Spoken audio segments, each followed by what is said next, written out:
Get out of my way, useless old man! You're a disgrace to a restaurant! Get out of the kitchen right now! Taking advantage of the fact that the customer sitting at the counter was a foreigner, Ethan, the chef, did not hesitate to use foul language toward me. "Chef, there is a customer here." Michael, the shy second-generation owner, interrupted quietly. "I see. But I'd like Ethan to find out whether I'm truly useless." I reached for the knife in the kitchen. What can a part-timer who's never even held a knife do? I took the knife in my hand and examined the blade's edge, which had been meticulously maintained. My name is William Young, and I am 60 years old. I am a single man who, I am sad to say, has never had a steady employment. I had to work part-time until I became 60 to make ends meet. I signed up with a temporary work agency and was routinely introduced to job opportunities. However, due to America's historic recession, the job placement process had been halted and I had been unemployed for some time. I was impatient and went to a job placement office several times looking for work, but I could not find one that suited me. There was only one reason I couldn't work full-time. I had to look after my mother's needs. My mother, who is now 85 years old, suffered a stroke when I was 30. She was nearly bedridden as a result of the stroke's after effects. I had sought assistance from caregivers to some extent in caring for her. However, hiring a full-time caregiver would be too expensive. If I were to work full-time, I'd have to entrust my mother's care entirely to the caregivers. My father died young, and we had little money saved. We didn't have the funds to leave everything to the caregivers, even if I could work full-time. A salary for a 60-year-old guy would be a drop in the bucket. Furthermore, the labor that an old man like myself could do was basic. It was evident that a considerable hour of labor was required. So I'd have to be very thrifty, but I had to work part-time to make a living and care for my mother. I thought that was better. However, due to the unprecedented recession, I lost my job. My mother received a pension, but it wasn't sufficient to support both me and her. One day, I didn't have luck finding a job and I was on my way home from the job replacement office. One day I had luck finding a job and I was on my way home from the job replacement office. I was feeling down until I noticed something on the shutter of a long-established Japanese restaurant. To believe Pensixity, a job posting for part-time employees was there. The hourly rate was not bad per hour, and the working hours were great, ranging from 9 a.m. until 3 p.m. or 4 p.m. They were also going to feed the workers lunch. There was no upper age limit. I looked up to see the name of the restaurant. The name was Japanese Cuisine Fujiyama. Everyone in the neighborhood had heard about this restaurant. It was a well-known restaurant that received a Michelin star and was frequently featured on television. It wasn't a large restaurant, but the ambience made you feel as if you were in an exclusive place. I could tell that by looking at the restaurant. However, for a restaurant that had been highlighted on television numerous times, there were few customers. Of course, this was due in part to the fact that it was closed on that particular day. But that was not the only reason. The restaurant had a somewhat gloomy air. Come to think of it, I had heard rumors about this store. About 1 year ago, the owner of the restaurant passed away due to illness. His son took over the restaurant, but I heard that the food's quality had dropped significantly in comparison to his father's. Perhaps as a result of this, the restaurant's client base progressively dwindled and the restaurant gained less and less media attention. The restaurant had also been stripped of its Michelin star. If the rumors were true, I could understand why this restaurant had a sense of desolation. However, the conditions were quite good for a part-time job. The job description said that it mainly consisted of chores. I made a note of the restaurant's phone number and called it the other day. The phone was answered by a young man with a quiet voice. He was most likely a second-generation chef. He lacked the energetic attitude expected of a chef, although he spoke respectfully. When I told him my age, he did not change his tone of voice and responded sincerely. A few days later, I went to the restaurant and was interviewed by the young owner, Michael. The restaurant was not as spacious as it appeared. The maximum number of customers would be 20. However, as one would expect from a restaurant that has been highlighted on television, the restaurant's interior was spotless. Is it possible for you to start working this Thursday? Michael was a humble man. His eyes were downcast, and I could tell that he was a sweet person. However, I was skeptical that he could be the general manager of a well-known Japanese restaurant. Yes, of course. I told him so, and looked at the kitchen behind the counter. This restaurant was like a sushi restaurant, and you could see the kitchen. My eyes met with a middle-aged man working in the kitchen. I bailed, but he did not return my bail. I thought he was an unsociable man. Ethan, the head chef. Suspiciously. The kitchen is mainly run by me and Ethan. Just the two of you. Even though it was a modern restaurant, I felt that 2 persons were insufficient. Yes, there's also one woman, Lillian, who's in charge of serving customers. Yes? So works here 4 times a week as a part-time worker. We map assist fast. I would like to leave you in charge of customer service when Lillian is off. And if you have some extra time, I would like to ask you to wash dishes in the kitchen. And yes, do you have any experience in cooking? Yes. When Michael saw me clam up, he quickly said, "Oh, it's okay. It's rare to find a man who can cook, except for chefs. Anyway, what I would like you to do is serve customers and clean the restaurant." I understand. Before my father passed away, the kitchen was busy and we had 3 part-time workers in addition to Lillian. But when my father passed away, everyone besides Ethan and Lillian quit. Well, it's unedible. There is no way I can replace my father. Michael sighed. See you on Thursday. Anaksha Life. We will provide you with everything you need. Okay, it's a pleasure to work with you. When I left the store, Michael bothered to walk me out.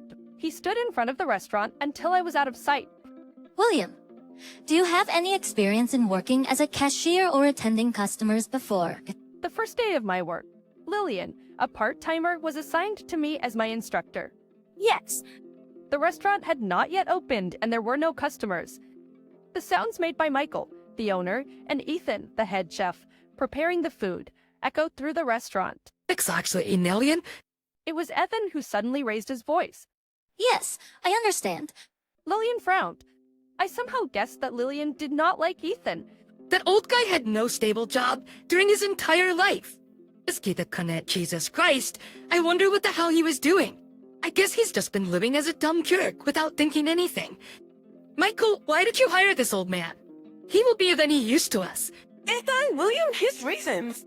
Michael tried to calm Ethan down, but unfortunately, his voice was too quiet.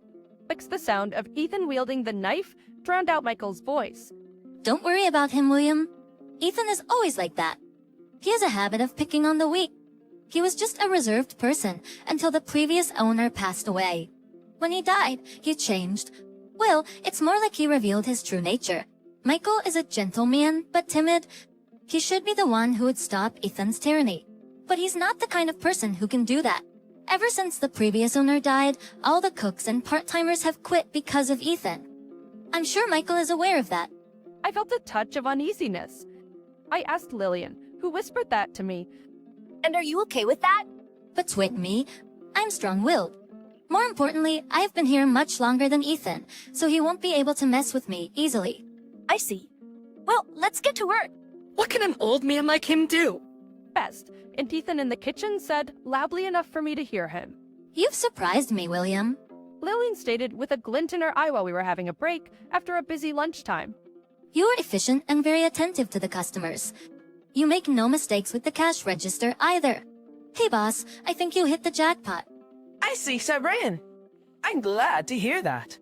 I seem to have found a good person. Michael came out of the kitchen and said happily. I felt a sigh of relief and was flattered by their praises. Hey, old man, Ethan called me into the kitchen. here's your lunch. There was enough food for everyone on the tray. Thank you very much. I thanked him, but Ethan replied with a cluck of his tongue. I suppose he didn't like the fact that I was rated higher than he expected. He must have assumed that I was totally useless. He had to be planning how he was going to bully me. I took the tray and sat down at the same table as Michael and Lillian. I opened the lid of the beef bowl. A lovely smell flowed into my nostrils as steam rose from the bowl. My stomach rumbled. I had been so preoccupied with caring for my mother at the time that I had only eaten inexpensive prepared foods from the store. I had been so preoccupied with caring for my mother at the time that I had only eaten inexpensive prepared food from the store. Thank you.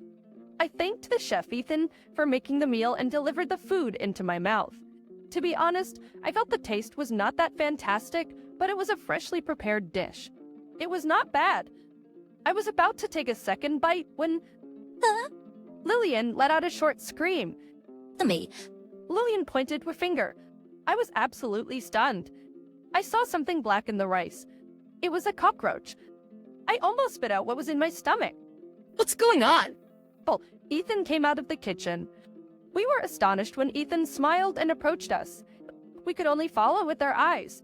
He peeked into the bowl and said, Oh, was there an insect in the bowl? Patience. I didn't notice it. he was playing dumb. How could he have missed it? Ethan, this is too much. One waste meow. Rejected. Even Michael, who is normally reserved, spoke up. What's wrong? Don't tell me you think I did it on purpose. Oh, come on, give me a break. Do you have any proof? I was furious. Of course I was irritated that he had hidden a bug in the food to bother me. But I was also angry because even though he was a chef, he would treat food so poorly. I could not forgive Ethan's attitude as a chef. It's fine if you doubt me, Michael. But you know what? I can quit any time if you want me to. If I quit, what will happen? You know that better than anyone. Then Michael looked down and fell silent. Even I, who had just entered the restaurant, could tell. Ethan and Michael were now in charge of the kitchen, and they were barely getting by. Of course, if Ethan were to leave, the kitchen would be unable to function. Even though the number of customers was slowing down, it did not mean that there were no customers at all. At lunchtime, the restaurant was mostly full. Ethan was aware of it. He was aware that Michael, the restaurant owner, relied on him to keep the business going. Maybe Ethan believed that he was the king of the restaurant. Which packets? Ethan sniffed and went back to the kitchen. I'm so sorry, William. Michael put his head on the table and apologized. I really appreciate you coming to our restaurant to work, but Michael looked toward the kitchen. if Ethan leaves, we can't keep our restaurant running. Of course, I don't want you to quit either. I need you against Rarv. Oh, please, can you be patient for now? I beg you. Again, Michael bowed his head. I'm sure he was thinking that he couldn't lose this place, which he inherited from his father at any cost. He was usually a weak-willed person, but I knew his true nature.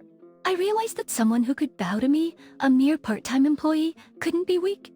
I'm sure Ethan knew this would happen, and he made the other cooks quit. When Michael returned to the kitchen, Lillian whispered in my ear, maybe she was right. Ethan most likely bullied the other cooks and part-time workers. That way, he wanted Michael to value him. He was a clever guy, but I knew from long life experience, I knew that such a person would surely be punished. From that day, Ethan's harassment continued relentlessly. He caught my foot while I was holding a plate, causing me to fall and break it. He reprimanded me for being a useless old man. Actually, or TK Shuri, if the cash register was closed and the total did not add up, he would accuse me, and Michael saved me at that time. But Ethan continued to mess with me. Also, there were several times when insects were put in my food. Many times I wanted to quit, but every time I wanted to give up, Michael begged me not to with a tearful expression on his face. So I couldn't quit, even if I wanted to. William, haven't you lost weight? Lillian was concerned and spoke to me. I guess so. My weight had certainly dropped steadily since I started working here. I was always a skinny guy. I was now so thin that I was nothing but skin and bones. I knew the cause.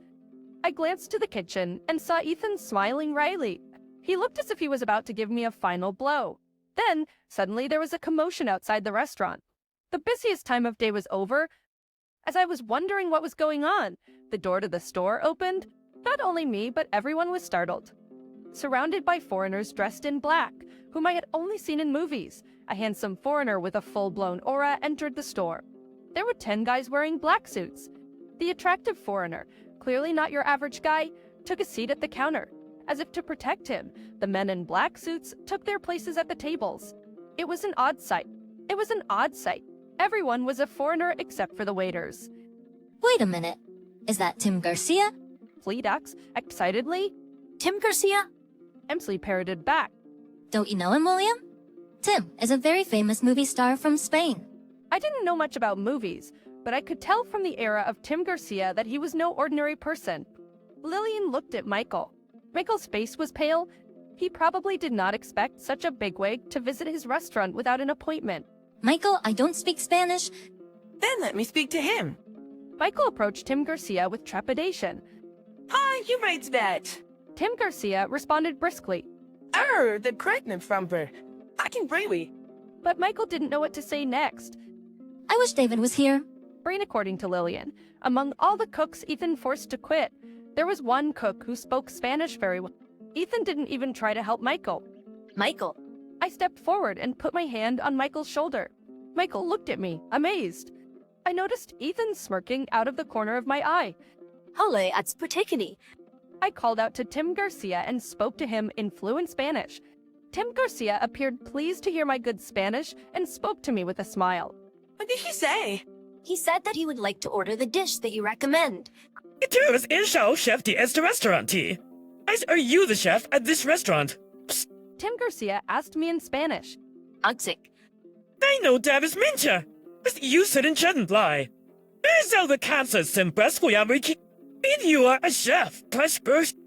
Pero si lo solo con mi mira soldiers. I can tell just by looking into your eyes. All I could do was smile. It seemed that Tim Garcia was not just a rich man. I assumed that successful people have a keen sense of people. Tis Tim whispered to me. Gustaría probar la comida que preparas. I'd like to try the food that you prepare. What did he say? He said that he wants to try the food I prepare. What cares the bush munchers? Get the food you cook. How come? Rico's the tabisher. In the meantime, a nervous Lillian brought a small appetizer, then I see it's not Nan. Tim Garcia thanked her politely. Lillian's face turned red like a ripe tomato. Tim Garcia used his chopsticks deftly to take a bite of the stir-fried tofu as an appetizer. He cheered it. Tim Garcia used his chopsticks to take a bite of the stir-fried tofu as an appetizer. He chewed it. Quite normal Castilla few minner. Hey, Tim Garcia said with a serious face. Today's appetizer was prepared by the head chef, Ethan. Others who could not understand Spanish appeared to comprehend what he meant. When I looked at Ethan, his cheeks were shaking with anger. Then Ethan pulled my arm and dragged me into the kitchen. Make something that will convince that stupid foreigner who doesn't know anything about food. I don't know what you told him, but you said that he wanted to eat the food you cooked, right? Yes, he did. Well, what can an old man who's never even held a knife properly do? Robotkides, old man, what did you tell him? Nothing. I said nothing. Forget it. We'll make something. I'm sure you will be embarrassed anyway. Apparently that man is influential. If he doesn't like the food I prepare, it's not me who will lose the reputation. It's this restaurant. Who cares?